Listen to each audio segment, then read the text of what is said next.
오늘은 본문 말씀 이사야 26장 3절입니다.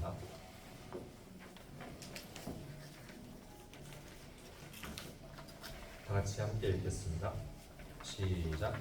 주께서 심지가 견고한 자를 평강하고 평강하도록 지키시리니 이는 그가 주를 신뢰함이니이다. 우리 인생은 3생입니다. 어머니 뱃속에서 1생을 살았습니다. 그것이 사지백체 이목구비 육체를 만드는 삶이었습니다. 그 삶의 목적은 지금 우리가 이 2생을 위한 조건들이었습니다. 거기서 육체를 만들고 나왔어요. 우린 지금 2생을 살면서 더 이상 육체를 만들고 있지 않습니다. 그때 만든 것을 가지고 2생을 사는 것입니다. 지금 우리가 하는 것은 육체를 만드는 게 아니라 우리의 마음을 만드는 것, 우리의 영혼을 만드는 것입니다. 그래서 그 마음을 갖고 3생이 영원한 천국에 들어가는 것입니다. 우리가 이 땅을 사는 동안에 육체를 위해서 사는 것, 그것은 무의미한 것입니다. 왜냐하면 천국에 들어가는 그날 우리의 육체는 홀연히 바뀌어지기 때문입니다. 그래서 영원한 천국에 가장 빛나는 모습으로 우리 모두가 들어가게 될 것입니다. 성경은 이렇게 말씀을 하고 있습니다. 한 목소리로 읽겠습니다. 시작. 욕된 것으로 심고 영광스러운 것으로 다시 살아나며 약한 것으로 심고 강한 것으로 다시 살아나며 육의 몸으로 심고 신령한 몸으로 다시 살아나니 육의 몸이 있은즉 또 영의 몸도 있느니라.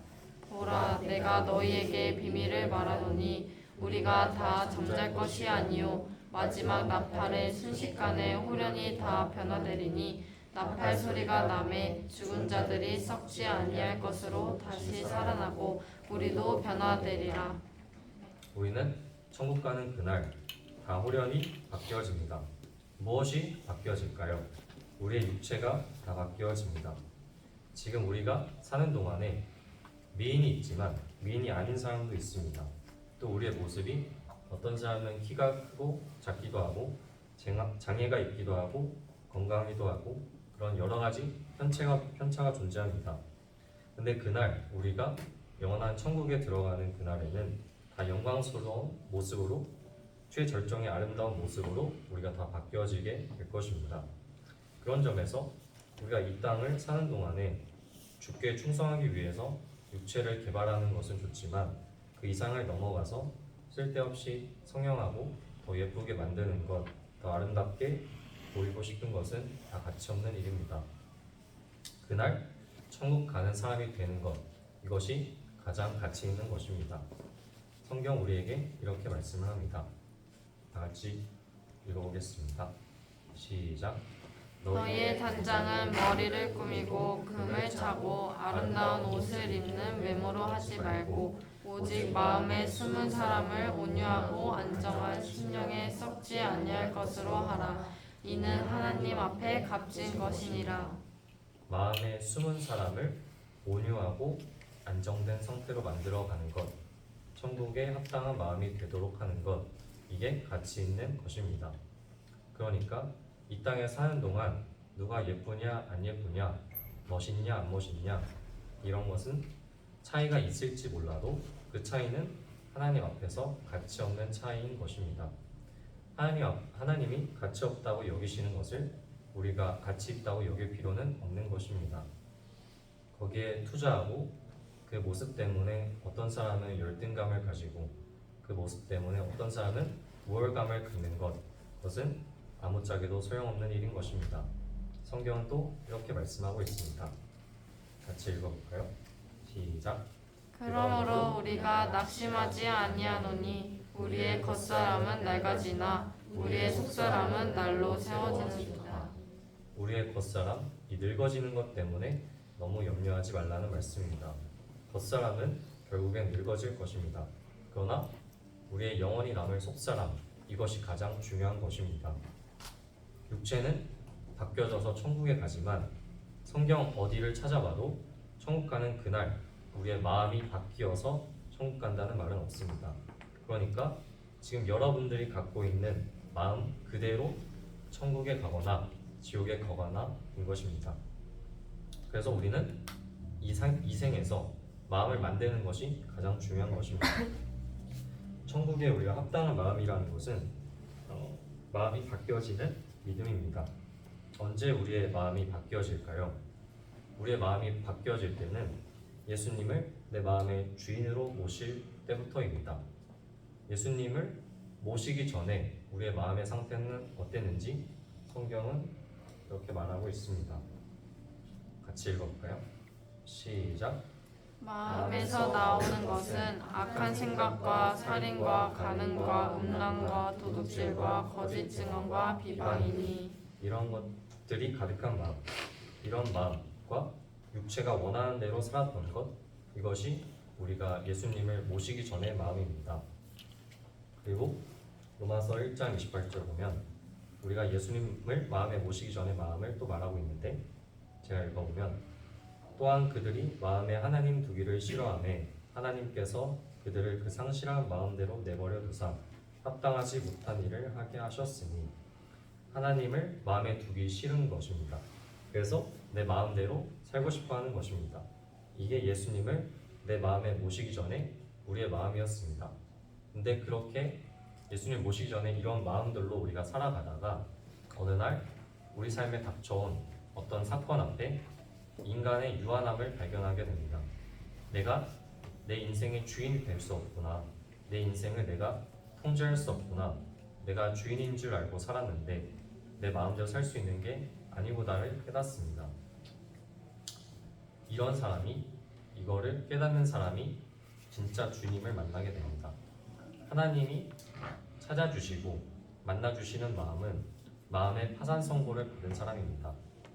마태복음 5장 3절에 심령이 가난한 자는 복이 있나니 천국이 그들의 것이니요 라고 말씀합니다. 내가 정말 죽은 것 같은 인생이구나 라고 고백하는 사람이 천국을 소유하게 됩니다. 이 사람에게 주님이 오셔서 우리 마음의 주인이 되시는 것입니다. 나는 주님 없이 살아갈 수 없다. 주님 안 계시면 안 되고 주님 계시면 된다고 고백하게 됩니다. 예수님이 나의 주인이시다. 그것을 진실로 고백하게 됩니다. 그리고 그 다음부터 우리 마음이 바뀌기 시작합니다. 그런데 이게 저절로 되진 않습니다. 자기 마음이 바뀌도록 힘쓰지 않으면 천국에 합당한 마음으로 바뀌지 않습니다. 우리가 시간이 지나면서 교회 안에서 뭔가를 배우고 큐티를 하고 예배를 드리고 전도하면서 어느 순간 내 마음이 그냥 되는 마음이 되어버립니다. 자기 스스로가 남들보단 다르다고, 남들과 내가 낫다고 여기는 사람이 된 것입니다. 우리가 예수님을 계속 마음에 모시려면 처음에 가졌던 마음을 계속 가져야 됩니다. 나는 주님 없으면 안 된다는 마음을 계속 가져야 합니다. 사도 바울도 이렇게 말했습니다. 같이 읽어볼까요? 시작. 나에게 이르시기를 내 은혜가 내게 족하도다. 이는 내 능력이 약한 데서 온전하여짐이라 하신지라. 그러므로 도리어 크게 기뻐함으로 나의 여러 약한 것들에 대하여 자랑하리니 이는 그리스도의 능력이 내게 머물게 하려 함이라. 그러므로 내가 그리스도를 위하여 약한 것들과 근육과 궁핍과 박해와 공고를 기뻐하노니 이는 내가 약한 그때의 강함이라. 사도 바울은 나는 정말 연약한 사람이라는 것을 자랑했습니다. 내가 모든 성도들보다 연약하다. 내가 제일 연약한 사람이다. 그래서 주님 계셔야 한다. 이 고백을 계속 한 것입니다. 난 정말 주님 계셔야 한다는 마음을 갖고 있으면 주님이 함께 하셔서 주님의 마음이 되는 것입니다. 우리는 날마다 마음 훈련을 해야 합니다. 산속에 들어가 있으면 자기 마음이 노출될 일이 없으니까 자기 마음이 얼마나 부패한지 발견하지 못합니다. 그러나 교회 공동체와 함께 할 때 공동체 안에 있으면서 서로 부딪히게 되면서 자기 마음이 어떤지 발견하게 될 것입니다. 그 마음을 우리가 점검을 해보는 것입니다. 그것이 정말 천국에 합당한 마음인지 점검해보고 부패한 마음이라면 돌이켜서 주님을 계속 찾는 것입니다. 이것이 한 번에 되지 않으니까 훈련을 하는 것입니다. 자기 마음을 들여다보고 안 되는 마음을 돌이키고 주님을 찾는 것을 계속 해나가야 합니다. 우리가 예배를 드릴 때도 마음으로 하나님 앞에 예배를 드리고 있는지 점검해 봐야 됩니다. 육체만 움직이는 것, 그냥 육체만 이 자리에 있는 것은 수만 번 해도 소용이 없습니다. 예배를 드릴 때, 말씀을 드릴 때 자기 마음을 들여다봐야 합니다. 내 마음을 들여다봤을 때 이 마음이 말씀 앞에 복종되지 않았어. 그렇게 돌이키고 다시 듣고 또 돌이키고 다시 듣는 그 훈련을 해나가는 사람이 예수님을 믿는 사람입니다. 마음 훈련을 안 하는 사람은 언젠가 내 마음이 동할 때 하는 사람, 내 마음이 편해질 때 하는 사람입니다. 자기 감정이나 기분이 우선된 사람은 내 마음은 별로야. 지금 내 기분은, 내 감정은 하고 싶지 않아. 라고 말하면서 내 기분이, 내 마음이 좋아지면 할 거라고 말합니다. 이런 사람이 자기 마음을 훈련하지 않는 사람입니다.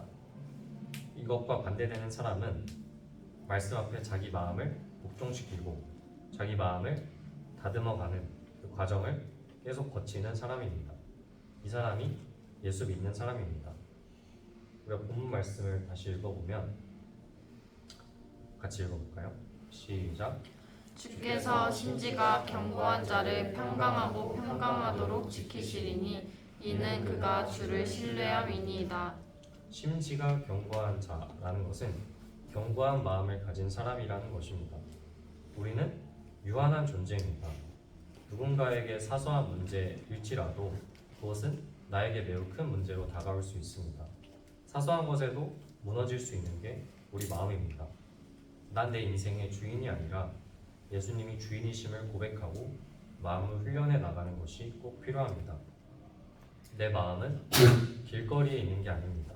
헛된 것 들어오지 못하게, 아무거나 들어오지 못하게 막고 쫓아내야 합니다. 그리고 내 마음은 쓰레기통이 아닙니다. 더러운 것들 다 쏟아버려야 합니다. 그리고 하나님의 선하시고 기뻐하시고 온전하신 뜻이 무엇인지 분별하면서 살아야 합니다. 그리고 내 마음은 온도계가 아닙니다. 온도 조절기가 되어서 주변에서 뭐라고 하든 간에 상황이 뭐가 됐든 간에 오히려 하나님께 찬양하고 감사드리는 것입니다. 우리의 겉사람의 얼굴이 중요한 것이 아니라 우리 마음 속에 있는 속사람의 얼굴을 살펴봐야 합니다.